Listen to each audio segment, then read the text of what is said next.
Sanbonani guys, welcome back to yet another video. Guys, hey, remember I said that rumor has that Alisa is going on MacG's podcast.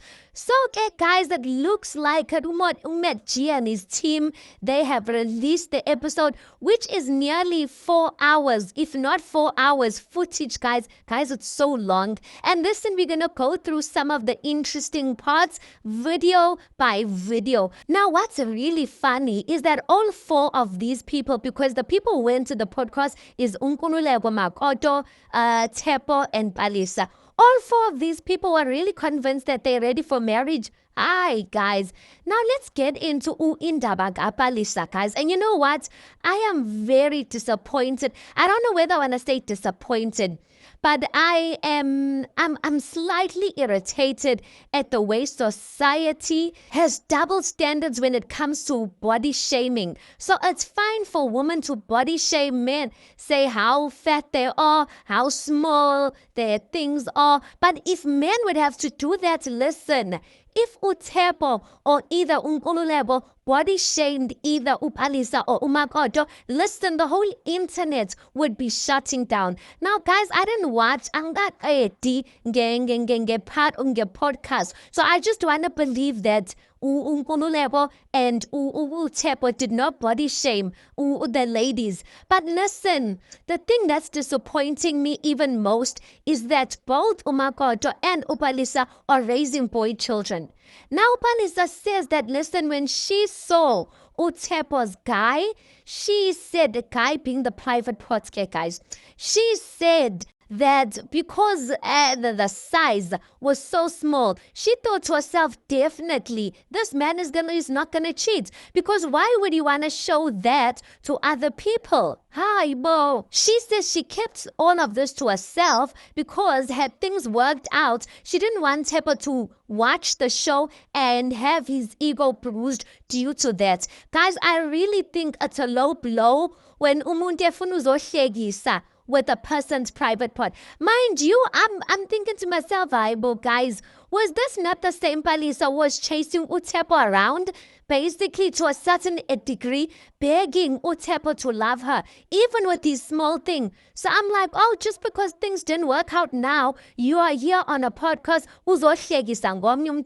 to make sure that the next relationship is in. The next woman knows very well what she's dealing with. Umakoto yena, clearly she doesn't care, guys, because throughout the season we kept outing Umakoto for how rude she was, the things she was saying, and yes, she's still on the podcast, still repeating the same things to show Oguti because she's not been held accountable for those things, she doesn't care.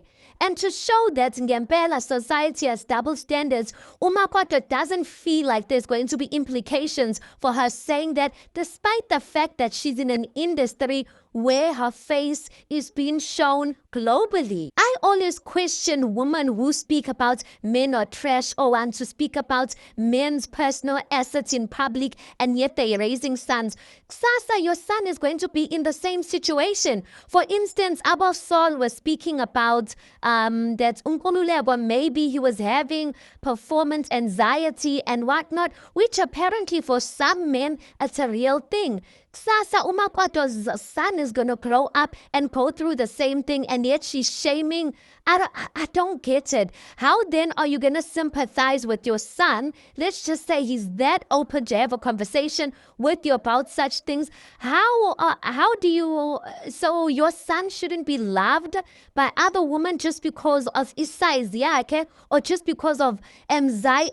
I don't get it, guys. Like, make it make sense. These ladies, I just think that they should accept, especially Alisa, that, listen, it's okay for a man to not love you. Now, Alisa also mentioned something about Tepo saying that, listen, you're way out of my league because she earns more.